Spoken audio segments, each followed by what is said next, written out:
If you've ever shied away from using a submission hold as your finishing move, or even as a one-time finish to a single match, for fear of it not getting the right reaction from the live audience, I want to share with you my insight and perspective, the how and why of submission finishes that drift into anti-climax.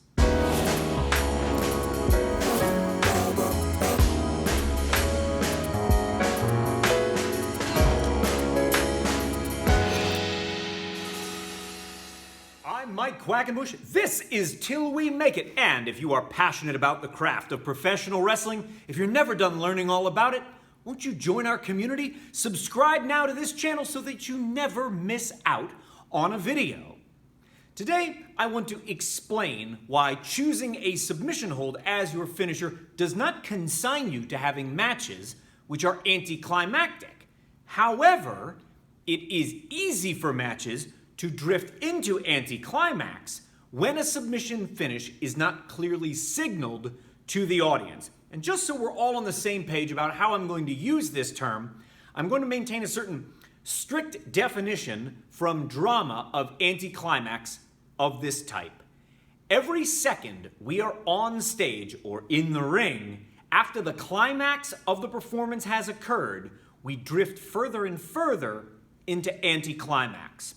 So even a moment after the climax, that descent into anticlimax has begun. Pro wrestling as theater depends heavily on oral cues, the things the audience can hear, and the reactions we expect when they hear them. Some examples.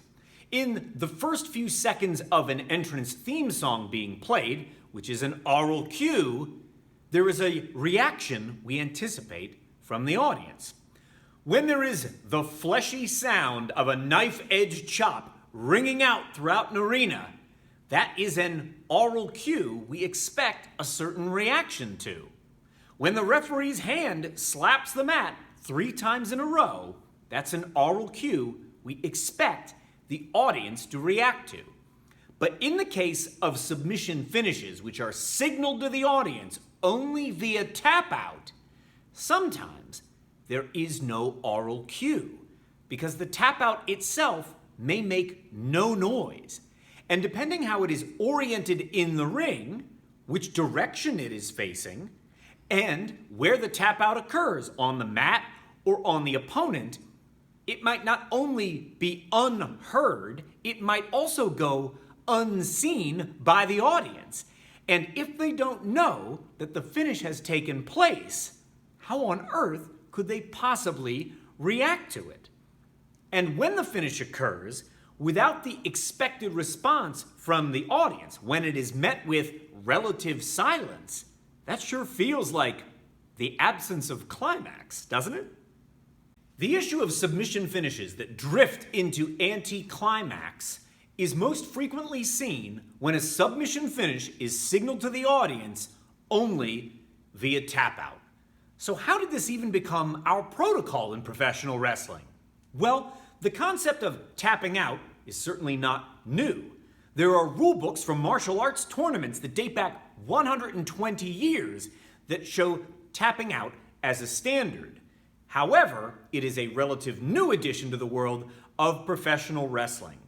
It starts to gain popularity in 1995 on the heels of ECW repackaging Taz with a shooter gimmick.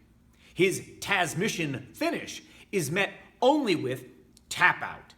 Prior to this moment in time, submission finishes in professional wrestling were typically accompanied by either an oral cue or a visual cue.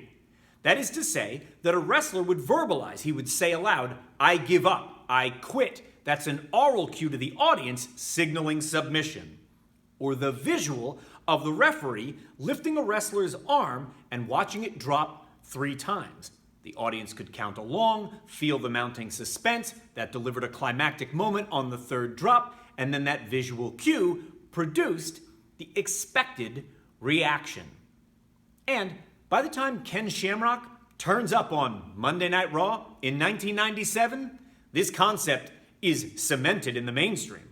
It becomes the new status quo in pro wrestling. It's worth mentioning In this same time period, the Ultimate Fighting Championship is rising in attention and acceptance. Its fourth quarter pay-per-view in 1995, the Ultimate, did about double the buy rate of the WWF's competing fourth quarter pay-per-view in 1995, Survivor Series.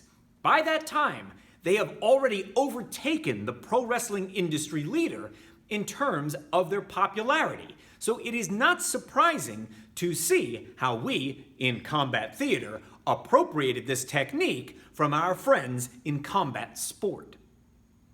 For a finish to feel climactic, the action in the ring must be peaking just as the reaction from the audience is peaking, and together, this creates a climactic feeling.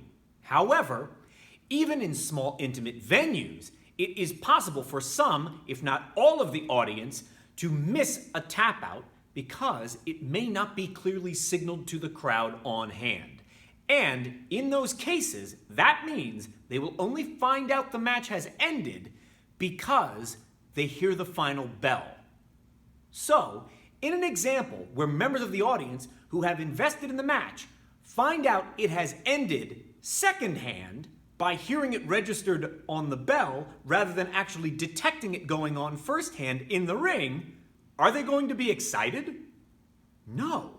They're going to be disappointed because that final bell means they actually missed the finish. They didn't see it. They didn't hear it. They're too late.